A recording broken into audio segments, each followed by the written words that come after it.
ಪಧಮನಿ ಈ ಅಭಿಧಮನಿ ಆಗಿದೆ ಕವಿನಿ ಮೇರೆ ಮೀರಿದೆ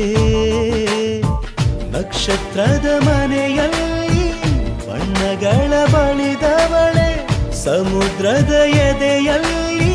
ಸಾಲು ದೀಪ ಹಚ್ಚಿದವಳೆ